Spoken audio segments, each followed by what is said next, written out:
E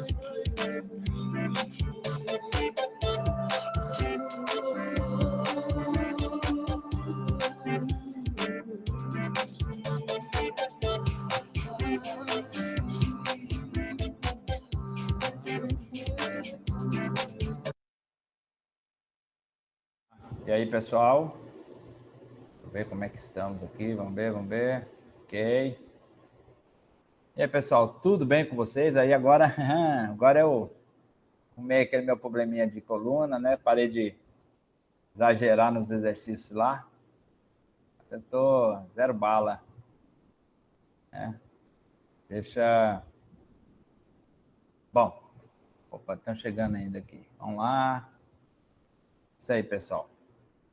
Tá fraco hoje, né? 9:36, né? Quarto. Aí tá chegando o Caio. Boa noite a todos. Né? Vamos... Eu fiz aquela aula, né? Meio de cama literalmente, né? Tava com problema na coluna. Agora estamos aí restabelecidos, pronto para a guerra. Ainda vamos dar uma recapitulada naquela aula lá e já embutir a aula seguinte, a aula de hoje, tá? Então, a gente estava falando de luminoteca e é o processo, obviamente, de controlar, né, a capacidade de controlar a iluminação do ambiente, né? Ou seja, o processo de você administrar o bom aspecto o bom aspecto luminoso, né? O bom aspecto de como você vai fazer o seu ambiente agradável, mesmo de dia ou de noite, tá? Quando é de dia, também tem a questão de você ficar, seu ambiente não vai ficar muito escuro, né? Se tem boa iluminação natural e quando você, mesmo assim, não tem condições de manter uma boa iluminação dentro desse ambiente, você vai utilizar a iluminação artificial, né? E essa é a nossa técnica, a técnica de como fazer esse processo de iluminação, tá? Muito bem. Então, nós temos aqui iluminação que pode evitar que nossa capacidade visual seja muito solicitada, né? Ou seja, fazer forçar a vista para enxergar, e a iluminação que facilmente, a gente consegue distinguir facilmente os objetos. Vocês têm que ter ideia, ter em mente, que se for um local de trabalho, por exemplo, você vai ficar horas e horas no mesmo ambiente, né? No caso de uma casa, não, você circula no ambiente, vai para fora e tal. Mesmo assim, se é um ambiente dentro de uma residência que é onde as pessoas estudam, leem, né? Você vê assim, ou assistem uma televisão, certo? Então, você tem que ter cada ambiente desse, ou fazem, né, onde fazem na cozinha, onde se faz os alimentos, são lugares que cada ambiente desse tem que ter uma qualidade específica e uma qualidade específica e uma necessidade específica também, né? Não só a qualidade, mas a necessidade. Por exemplo, tem lugares que você tem que ter um controle da iluminação ajustável, né? Ou seja, você dimeriza a luz, né? Dimerizar é colocar o dimmer, né? Para você ajustar a iluminação, ou mudar a cor do ambiente, né? Então, cada projeto tem uma necessidade específica, dependendo da aplicação, tá? Então, aqui diz, né, qual é que tem o problema da iluminação inadequada, né? Você ter cansaço visual, né, dor de cabeça por forçar a vista, né? Por causa de objetos que não são visíveis, você produzir acidente, tá certo? E aí, no caso de uma iluminação boa, fala que aumenta a produtividade, não, a produtividade, né, não vai aumentar a produtividade, a iluminação inadequada vai diminuir a produtividade, certo? E a boa iluminação vai manter a qualidade da produtividade, né? Aumentar a produtividade você pagar mais o rapaz, ele vai, né? Ele vai aumentar a produtividade, ou dar um incentivo para ele, né? Falar que no final do ano ele ganha um bônus e tal, né? Aí aumenta a produtividade, tá? Gerar um ambiente agradável, né? E evitar os acidentes, tá? E evitar os acidentes, certo? Então, as responsabilidades para se caso, né, algum desses distúrbios venha a prejudicar alguém, é de quem projeta, quem administra, né, e quem é o dono, certo? Então, essas são as responsabilidades. Então, o cuidado na iluminação é tanto quanto o cuidado na eletrificação, tá? Muito bem. Então, nós falamos, né, na aula lá, a questão da... Falamos a questão do... Deixa eu só desligar aqui o meu... Estou tendo uns alarmes aqui. Pronto. Então, a gente na aula passada, né, a gente falou da questão da luz, né, o que é a luz? A luz é uma radiação eletromagnética, né? Falamos também que o limite, né, dessa radiação, a limite da luz visível, né, o limite dessa radiação que sensibiliza nossos olhos, mais de 780 nanômetros até 380 nanômetros, né, vai do ultravioleta do infravermelho ao ultravioleta, né? Então, quanto maior o comprimento de onda, mais desloca para o vermelho, quanto menor o comprimento de onda, mais desloca para o azul. A sensibilidade maior está na faixa intermediária, né, que é em torno do amarelo, do verde. Tá? Não por coincidência, o nosso Sol também está nessa faixa, a gente fala que é um Sol de quinta grandeza, né, um Sol que tem a sua amplitude maior na faixa do espectro do amarelo, né? E é por causa disso que muitos animais, não todos, mas muitos animais, aumentaram a sensibilidade justamente nessa faixa, né? Os olhos mais sofisticados, os olhos dos animais mais sofisticados, são nessa faixa, tá? Então, a gente define aí a radiação, a luz, né? E a cor. Cada frequência da luz visível corresponde a uma determinada crominância, né? É assim que é definido, tá certo? Aí, claro, você tem aqui no olho mecanismos, né? Nos olhos tem mecanismos que são mais sensíveis para a luz noturna, né? Então você tem um deslocamento dessa sensibilidade até da capacidade de distinguir as cores muda, né? Quando está escuro, quando está claro. Então, essa tabela justamente mostra isso, tá? Deixa eu ver se vocês conseguem ver aqui meu mouse aqui, né? Então, essa tabela mostra justamente isso aqui, tá certo? Muito bem. E aí nós falamos do espectro eletromagnético, né? Qual é a divisão das frequências. Lembrando que frequência e comprimento de onda, a diferença de um para outro, né? Quando um aumenta, um diminui, porque são inversamente proporcionais. Quanto maior a frequência, menor o comprimento de onda. Existem as radiações ionizantes, porque o comprimento de onda é muito pequeno, falamos disso aí, né? Elas se relacionam por uma constante, que é a velocidade da luz, certo? E aí falamos da radiação, as radiações que são mais perigosas, que são abaixo do ultravioleta, né? Incluindo o ultravioleta. O ultravioleta é uma radiação ionizante, por isso que o Sol, né? Aquela estrela que está lá a 140 milhões de quilômetros de distância da Terra, né? Parece estar um pouco mais perto quando é Cuiabá, eu acho que Cuiabá está um pouco mais perto, mas aí que acontece, né? O ultravioleta que é gerado pelo Sol, fora outras radiações, né?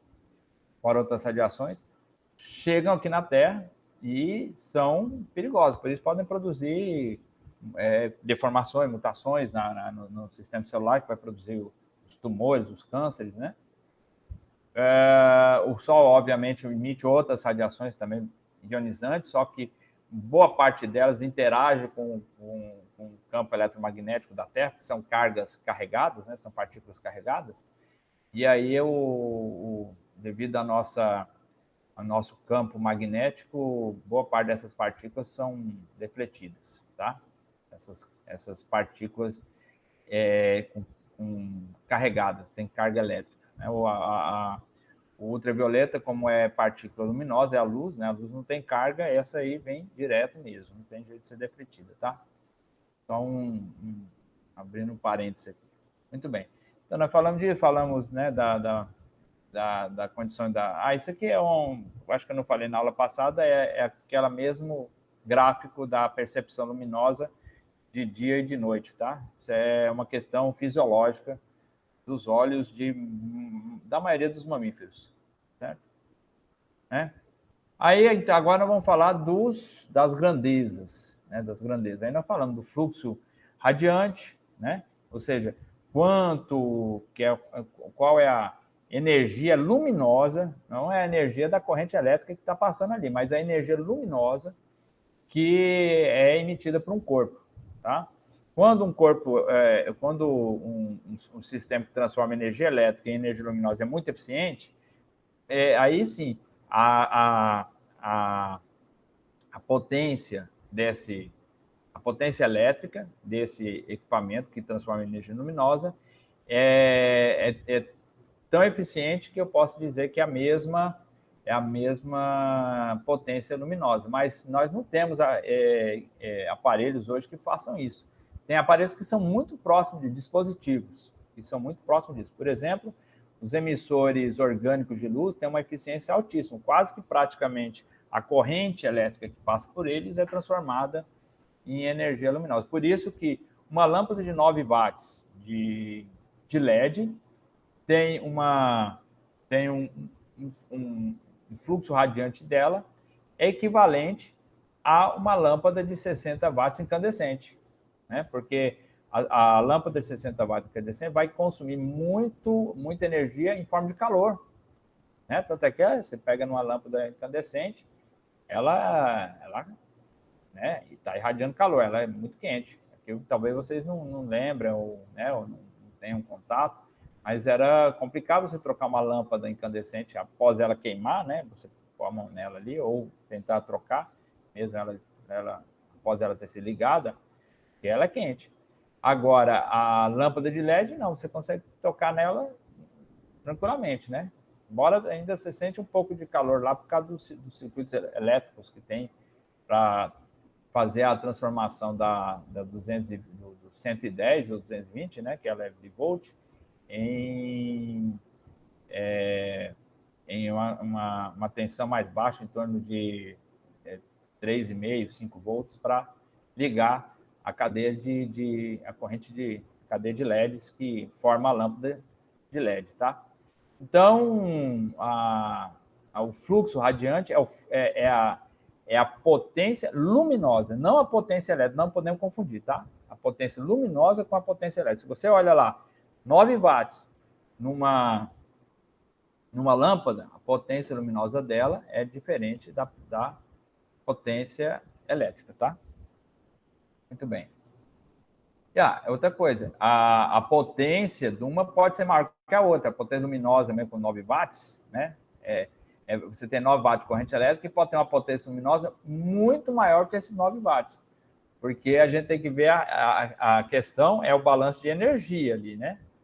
Mas não da questão da potência em si, tá, pessoal? Para não confundir, certo? Mesmo assim, né? Quanto menos uma lâmpada consome de energia para gerar a mesma potência luminosa que outra lâmpada, ela é mais eficiente. Tá? Bem.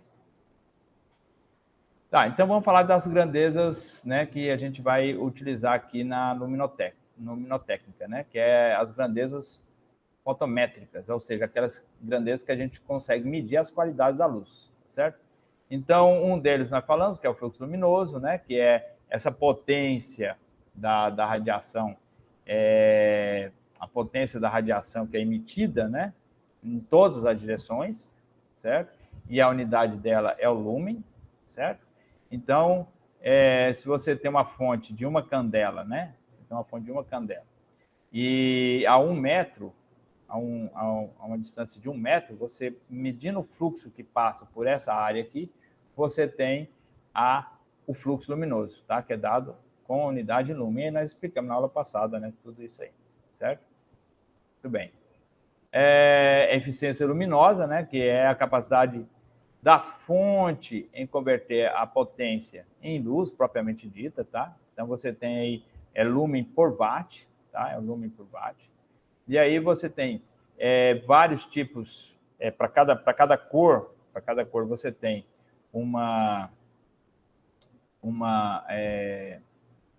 para cada faixa, você tem uma eficiência luminosa, certo? Como está escrito aqui, né? Depois vai falando também da intensidade luminosa, que é candela, que aí é o lumen por ângulo sólido que aquela radiação passa, tá? Então, é o fluxo dividido pelo ângulo sólido, e o ângulo sólido é a área dividido pelo raio ao quadrado, essa é a definição do ângulo sólido, tá? Então, você tem a área da seção que está sendo, você está medindo aquele fluxo, tá? E a distância, que é da fonte até aquela seção que está sendo, o fluxo luminoso está passando, tá certo? Bom, então todas essas unidades, né? Aí nós vimos também iluminância, né? Que é o lux, né? Que é o fluxo pela área, tá? Então cada um deles tem uma determinada finalidade, tá certo? A luminância, que é candela por metro quadrado, tá certo? Então a gente definiu cada uma dessas aí, tá? Vimos também aqui, né, mostrando aqui que numa lâmpada, geralmente quando você compra uma lâmpada, ela tem alguns detalhes técnicos, né? Então, por exemplo, você compra uma lâmpada de fluorescente, aquela compacta fluorescente, né? Então, ele tem os detalhes técnicos dela. Tem quanto é o fluxo luminoso, a eficiência luminosa, está tudo aqui, ó, nas unidades que a gente apresentou, tá certo? O fator de potência. Ah, tá. As lâmpadas fluorescentes, elas, para funcionar, elas têm que ter uma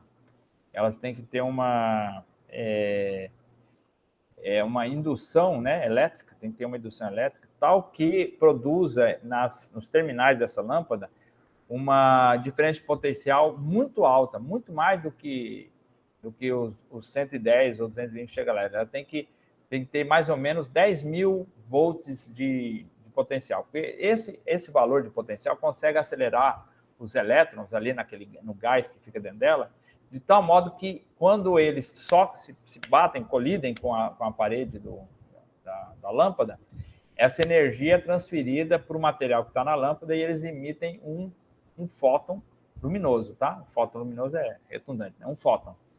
Emite um fóton luminoso no sentido de um fóton que é sensível aos nossos olhos, não é um fóton de alta energia, né? É um fóton luminoso.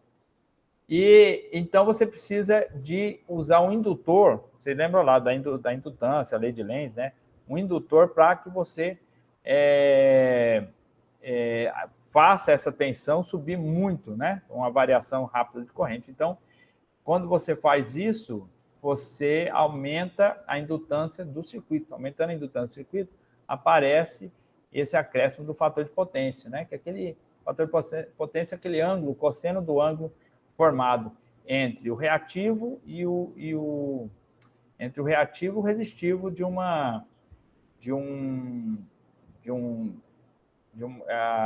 material, né, de um equipamento, tá? E aí tem lá, né, a parte imaginária, a parte real. A parte real é a resistência, a parte imaginária é a reatância, tá? Então, esse ângulo vai ser o fator de potência, tá certo? Então, por isso tem o fator de potência aqui. Aí tem outros detalhes, temperatura máxima do reator. Reator é exatamente o indutor ali, eles chamam de reator, tá? É um indutor para fazer essa indução aqui, tá certo? Aí a temperatura de operação, frequência, tá certo? A corrente que passa por ele, tá vendo? Não é uma corrente pequena não, tá? É uma corrente de quase meio ampere, né? porque isso aqui está em miliampere, né? 1000 miliampere é 1 ampere, então aqui tem 451 miliampere, tá? Ou 0,451 amperes, tá? E aqui a temperatura de cor, que cada cor você pode definir por uma frequência, mas também por uma temperatura. Essa temperatura é o seguinte, a radiação existe uma radiação que é emitida por corpos aquecidos, e aí dependendo da temperatura de aquecimento desse corpo, tem uma faixa de radiação. Então, o brilho desse corpo, ao ser aquecido, é justamente em torno dessa temperatura. Essa temperatura é imaginando um corpo absolutamente negro, né, sendo aquecido por um processo de radiação infravermelha, tá? Processo de radiação infravermelha. Então, é aí que gera esse valor de temperatura, tá? Até porque tem vários elementos na natureza, né? Seja ou qualquer substância na natureza, dificilmente aguenta uma temperatura dessa, tá? Então, aqui você consegue fazer isso com alguns ensaios, né, de materiais que chegam a essas temperaturas altas, tá? Muito bem. Então, aqui é uma tabela, as lâmpadas vêm com essa tabela, né, que fala, não, é 34 watts, né, com essa tensão, né? Aí, 34 watts equivale a uma lâmpada incandescente de 130 watts, então você vê que ela é mais eficiente, tá certo? É mais eficiente. Então, realmente, a gente, né, pesquisa até uma hora que talvez a gente chegue a uma eficiência de 95%, 99%, como são esses materiais novos aí que estão chegando no mercado, tá? E aí outros detalhes, né, falando, contém mercúrio metálico, né, que o mercúrio metálico é justamente o que forra a lâmpada, essa lâmpada compacta, a lâmpada compacta essa lâmpada de fluorescente, tá? Lâmpada fluorescente. Bom, então esse aí foi o tópico, da aula passada, tá? Aí hoje, né, o que nós vamos falar hoje? Nós vamos falar agora como é que se mede todos esses parâmetros, né, todas essas unidades. Nós temos um processo, né, como faz isso, tá? Opa. Vim aqui na primeira aqui, cadê? Iniciar. Onde é que está o início aqui? Vem por aqui mesmo. 3, 5, 4, 3, 2, 1.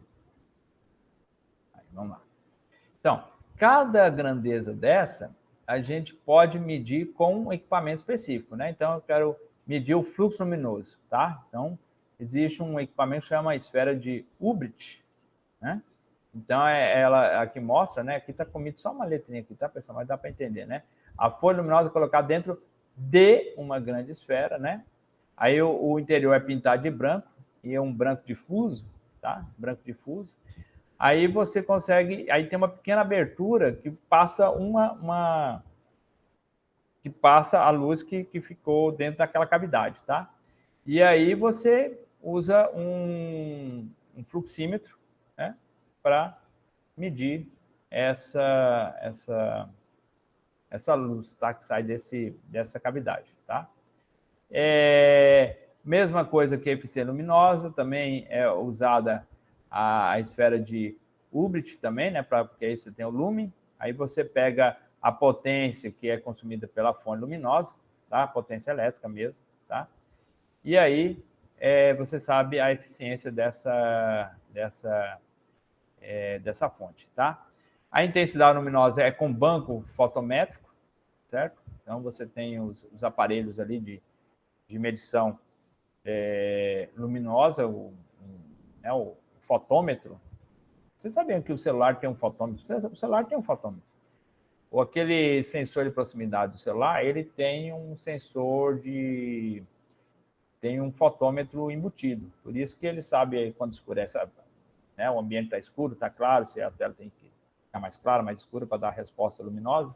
Então, os celulares todos, né, ou praticamente todos têm um sensor desse, tá? Se vocês souberem mexer com o celular, vocês vão ver que as medidas até que não são tão ruins, tá? Quanto os equipamentos que são calibrados. Mas nunca pode se fazer, você pode fazer por estimativa, mas se você vai a campo, você tem que ter um equipamento aferido e calibrado com o selo do Inmetro, tá? Não tem jeito.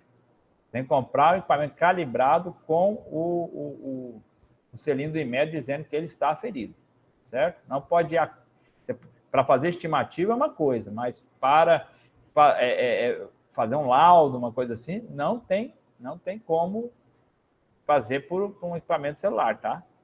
Certo? Mas eles são tão bons quanto. Certo? Vamos lá. Aí eu quero medir a iluminância, uso o luxímetro, tá?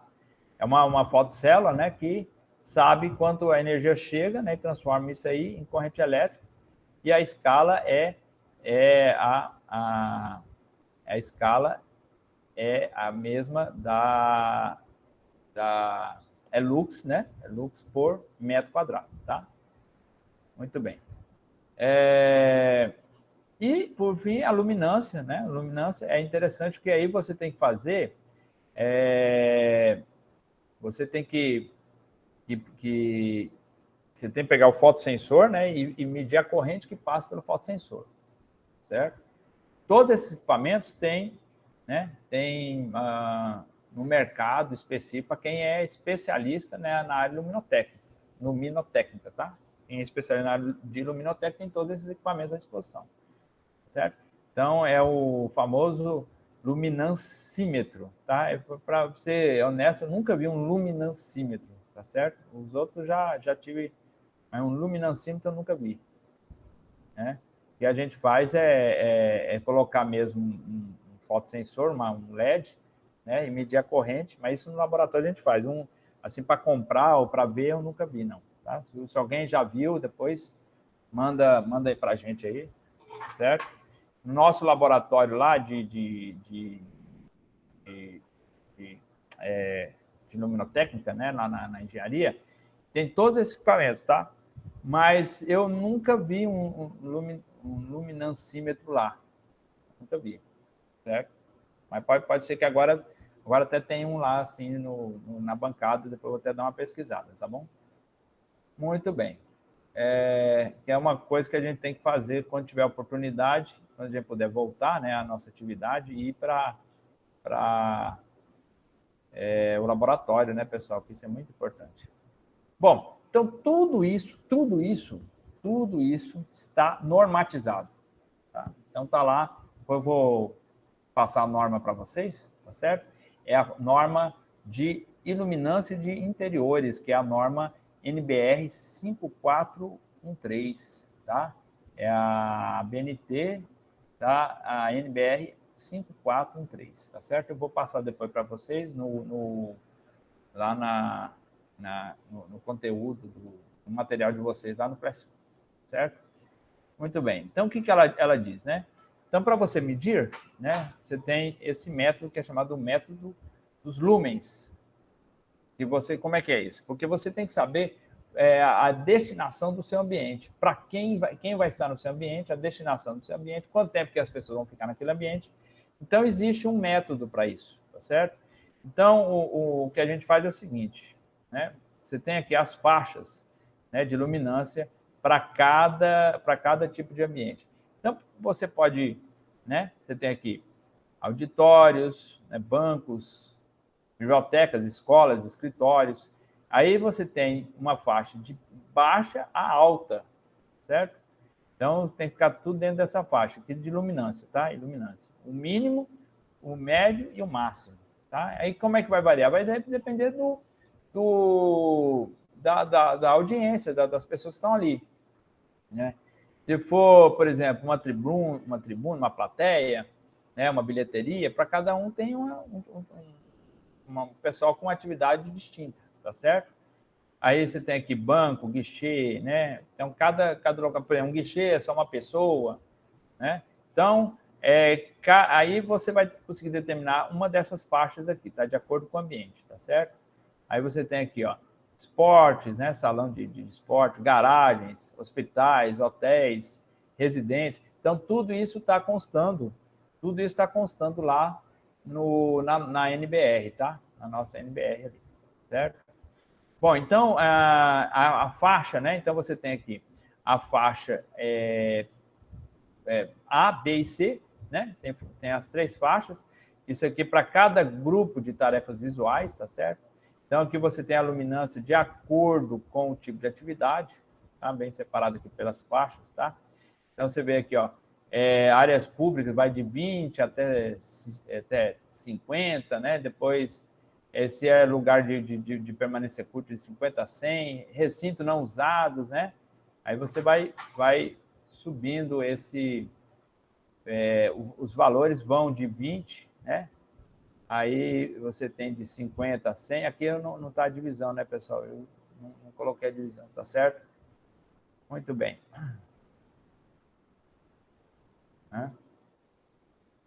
Aí você tem aqui a faixa B, né? Iluminação geral para a área de trabalho, né?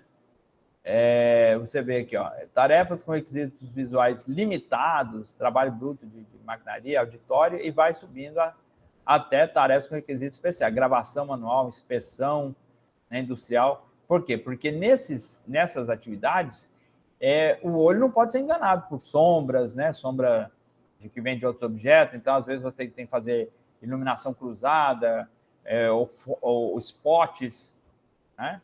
Então, tudo isso determina também o quanto de lux você tem que jogar ali naquele ambiente, tá certo? Vamos lá. E aí a faixa C, ó. Então, aqui já é iluminação para tarefas visuais difíceis, vai até 20 mil, ó. Por exemplo, cirurgia, né? Tem que estar claro como dia, né? Tem que estar claro como dia, tá certo? Aí, ó, pessoas que trabalham com relógio, né? O relojoeiro pega peça muito pequena, né? Então você imagina a vista dele não pode alcançar, né? Então aqui tem todos esses detalhes que estão em vigor aqui na norma, né? 5413 de 1992, está valendo até hoje, certo? Aí vamos comparar, né? Vamos comparar algumas fontes com o lux ali que a gente viu ali, tá? Da norma. Então você vê, ó, uma luz de uma estrela, aquela luzinha, né, que tem de uma estrela é 2 milésimos de lux, muito pequeno, né? O luar é 2 décimos de lux, né? Lux. As ruas vão de 6 a 12, né? São meio lúgubre, né? Aí você vê, ó, a luz do dia, né? Na luz do dia você tem de 500 a 2000, né? As sombras, né? Nas sombras exteriores, tá? Aqui exteriores, você tem de 1.000 a 10.000, e a luz direta do sol vai de 50 a 100 mil, certo? Então, que é a melhor iluminação possível é a do sol, tá? Nós podemos chegar a iluminações artificiais com esse valor aqui também, tá? Nada impede, certo? Bom, agora, isso que é a tabela importante. Nota aqui, ó, essa aqui é a tabela de iluminância adequada. Isso aqui, o peso, você tem que somar de acordo com a tarefa e o observador, tá vendo? Então, você soma aqui, ó. O local tem pessoas com menos de 40 anos, então menos 1. Velocidade de precisão, isso é importante, menos 1 de novo. Reflectância no fundo da tarefa, superior a 70%, é menos 1, menos 1, menos 1, dá menos 3, tá certo? Agora podia ser idade inferior a 45, mais importante. Então, menos 1 mais 0, menos 1, tá? Inferior a 30% a reflectância no lugar. Então, menos 1, 0 e mais 1. Dá 0, né? E aí tá, mas olha só. Então, o peso tem que ficar entre menos 1, 0 e 1, e aí você sabe a faixa que ele vai enquadrar. Mas se dá menos 2 ou menos 3, ou mais 2 ou mais 3. Então, a norma diz o seguinte, tá? Vamos olhar aqui a norma, o que ela fala.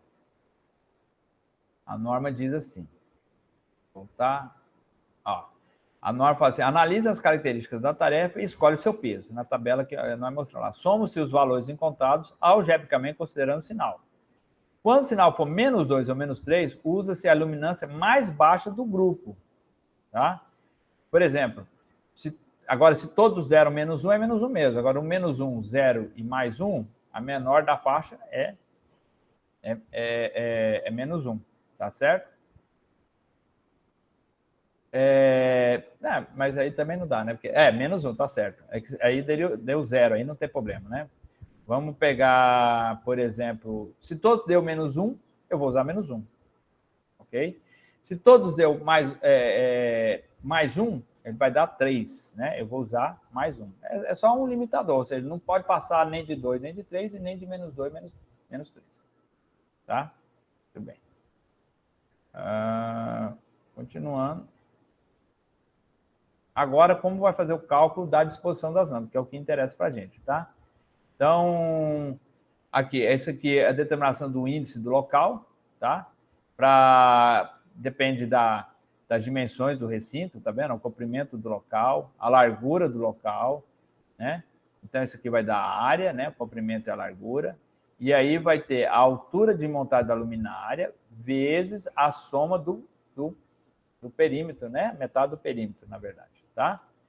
Então, é o produto da altura pela metade do perímetro, que é dar o comprimento mais a largura, tá certo? Então, isso aqui vai lhe dar a determinação do índice daquele ambiente, certo? Então, guardar essa informação aí, certo? Então, como se calcula o coeficiente de utilização? Aquilo que a gente mostrou lá na tabela, para a gente saber, tá? Então, de acordo com a superfície que você tem ali, você vai ter, isso é a grosso modo, tá? É qualitativo. Você tem os índices aqui de 10 até 70, de acordo com a tonalidade da superfície, tá? A superfície que está sendo iluminada. Então, você conta aí onde ela está projetando a luz. Está projetando a parede, a cor da parede, projetando no chão, a cor do chão, certo? Então, cada um vai ter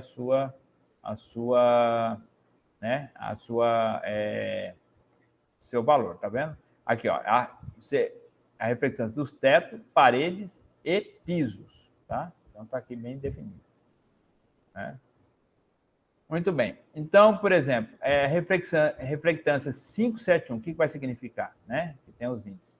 O teto, o primeiro é do teto, teto tem superfície clara, né? A parede tem a superfície é branca e o piso é escuro. Então, você vai ter o valor desse coeficiente de utilização, tá? Então, bem interessante, né? Ponto. O fator de depreciação, porque à medida que vai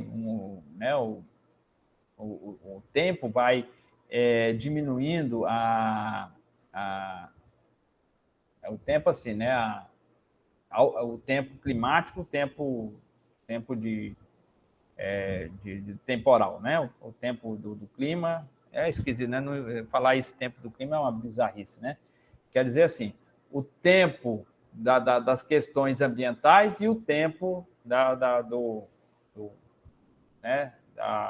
entropia, vamos dizer, tá? Então, o que acontece? Quando você tem condições climáticas que deterioram o seu equipamento de iluminação, né? o seu sistema de iluminação, a luz também vai diminuindo, né? Ou seja, poeira na lâmpada, né? Escurecimento dos refletores. Então, tudo tem isso. Então, tudo isso vai prejudicar a qualidade luminosa, vai diminuir, tá certo? Então, aqui tu fala, né? Se o ambiente é limpo, né? E você tem uma manutenção de tantas horas, esse coeficiente, cada um vai ser enquadrado de acordo com esse índice. Tudo isso, pessoal, é estimado, tá? É estimado. Vocês são as pessoas que trabalham nessa área, pesquisam, fazem tabelas e tal. Você não consegue coisas muito exatas, até porque não há necessidade de ser tão exato assim, tá? Você pode pegar algo qualitativo nesse caso, né? Qualitativo nesse caso, para, né? Que tudo é qualitativo, mas claro, isso foi feito uma estatística, né? Por isso que tem esses valores, 0,95, 0,91. Foi feita uma estatística e dentro dessa média você consegue operar muito bem, tá? Então, isso que que é da onde saem esses valores. Tudo um trabalho, né, de coleta de muita informação, muito dado para chegar nesses valores. E aí você poderia ter, por exemplo, uma tabela de período de manutenção extensa, né, mostrando hora em hora, mas não há necessidade, tá? Porque, na verdade, essas questões de manutenção, se a gente quiser dar manutenção todo dia, mas não é aplicável, né? Não tem viabilidade. Então, você coloca também uma estimativa, né? Como você aplica essa periodicidade de manutenção, tá? Nota, então, que todas esses roteiros, esse roteiro está na norma. Então, a gente tem que ter a norma de Bar do Brás para seguir isso aí. Quando a gente for fazer um estudo de luminotécnica, tem que seguir esse roteiro. Tá? Então, por isso que a gente tem que estar com a norma bem assimilada, né, para a gente poder fazer, né, um estudo com todo o detalhamento para poder entregar um laudo, né, certinho de luminoteca e aplicar isso condizentemente. Tá? Muito bem. Então, aí você tem agora, né, finalmente, o cálculo do fluxo total, né, para saber o número de luminárias que você vai colocar, espaçamento entre as luminárias, tá? Então, aqui você tem os valores, ó. Você tem a área do recinto, você vai ter o nível de iluminamento, né, que é de acordo com a tabela 5.4, nós vimos lá, né, lá atrás, deixa eu ver, tá aqui, ó, né, tabela 5.4, essa aqui, ó, de acordo com a faixa, tá, que é da aplicação, tá? Né? Então, essa é a tabela 5.4. Aí depois nós vamos ter, opa, tá aqui, né? Aí vamos ter o fator de utilização também, nós vimos lá, né, como é que calcula. O fator de depreciação está aqui também, a gente viu como é que calcula. Aí o número de luminária vai ser esse fluxo que você vai calcular, dividido pelo fluxo de cada luminária, que é dado pelo fabricante. Você vai escolher uma luminária que era com luminária de tanto lumens. Disso, depois você então vai poder fazer o seu arranjo luminoso, né? Como você vai espalhar. Aí é a sua criatividade. Vou espalhar num grid quadrado, redondo, né? Lembrando que tem que evitar os pontos de sombreamento. Aí é uma ciência, né? Uma ciência que só mesmo a prática te passa, né? Então, ó, o espaçamento entre luminária depende da abertura do feixe luminoso, né? Indicado aqui na figura 5. Deixa eu ver se ela está aqui. Não está aqui. Depois tem que passar para vocês, tá? Mas aqui está, né? Como dados práticos, torna-se a distância entre luminária o dobro da distância entre luminária e a parede. Quando você vai fazer um grid, a distância entre as luminárias, né, vamos dizer que tem 2 metros de uma luminária a outra. Então, a luminária mais próxima da parede tem que estar afastada pelo menos 1 metro. Tá? Pelo menos 1 metro. Você faz o grid ali com as luminárias espalhadas, então ela tem que ter mais ou menos 1 metro, ou um pouquinho mais, né? Um pouquinho mais, mas sempre mais que a metade, pouco mais que a metade da... Você tem também que levar em consideração o tamanho da luminária, tá? Dependendo da luminária, você tem que também espaçar o suficiente para que o espaço dela entre a parede seja praticável, tá? Então, aí você tem aqui, né? Se tem pé direito, né? Se o sistema de iluminação for indireto, a distância entre iluminado deve ser aproximadamente a altura da montagem, né? Acima do piso, porque você coloca, às vezes você tem que colocar os pendentes, né? Certo? Muito bem. Aí aqui nós temos uma tabela aqui do coeficiente de utilização, né, de acordo com o tipo de luminárias, tá? Aí a gente só colocou alguns aqui, mas vocês têm isso aí acessível no livro-texto, na norma, tá? Então vamos ver como é que fica o grid, ó. O grid então fica assim, ó. Então nota aqui, ó, a distância entre a luminária aqui, ó, tá? Isso é só um exemplo, tá certo? A gente não fez os cálculos, só o exemplo da disposição. Então você tem aqui uma área aqui de 1 metro de 10,50 por 42, né? Então, um corredor, sei lá, uma galeria aí, certo?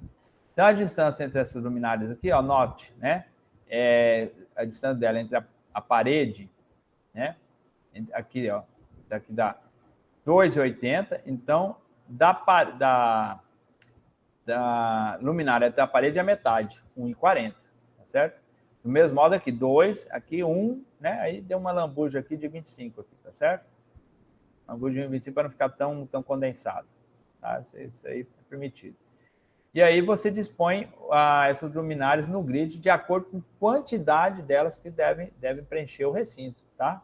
Que é calculado nessa equação aqui, tá? Aqui, ó, onde dá o N, o número de luminárias, certo? Bom, isso é a teoria. Depois nós vamos fazer um exercício para ver isso na prática, tá? Então, eu vou depois passar esse exercício para vocês, tá certo?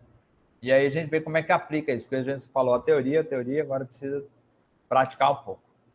Perfeito, pessoal? Só 12 pessoas hoje, né? Tá bom. A próxima prova vai ficar mais difícil. Ah, tá. Antes que eu me esqueça. Como é que tá o negócio dos projetos, pessoal? Então, vocês logo você tem que começar a apresentar esses projetos, tá? Essa nota aí vai ser importante. E tem muito detalhe, vocês estão fazendo em grupo, entendeu? Então, eu queria que vocês depois dessem um feedback aí para ver como é que tá, se está tudo ok. E logo mais, né? Deixa eu ver até a data de entrega, deixa eu olhar aqui no nosso... Só olhar aqui. Projeto elétrico, deixa eu ver, 21, né? 21 de julho. 21 de julho, nós estamos em 14, significa daqui semana que vem. Pessoal, semana que vem tem que entregar o projeto. E aí? Então, vamos lá, hein? Quem entregar mais tarde, a nota começa a decair, hein? Entrega no dia, né? Vocês viram lá os parâmetros, né? Deixa eu até lembrar aqui dos parâmetros. Quer ver, ó? Vou mostrar aqui para vocês aqui, ó. Vamos lá. Os projetos de instalação elétrica. Vamos pegar aqui. Vamos ver como é que está aqui, ó. Você tem uma ideia aqui, vamos lá. Ver a atividade aqui. Instruções. Cuidado disso aqui, né? Papapá. Deixa eu ver aqui. Tá. Tá valendo 100 pontos, né? Esqueci de colocar uns critérios aqui de quem entrega atrasado, certo? Mas tá bom, é isso aí, tá? Então vamos para frente, pessoal. O tempo tá já, como diz um colega meu, urgindo e rugindo, certo? Perfeito, pessoal. Então, está tudo dominado. Então, a gente se vê aí na quarta-feira já com os projetos a serem entregues, certo? Espero aí que dê tudo certinho aí, tá? E não tenha problema. Perfeito, pessoal?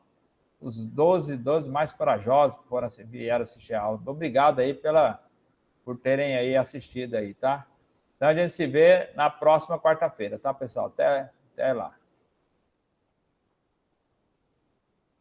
Valeu, professor. Até semana que vem. Opa, valeu.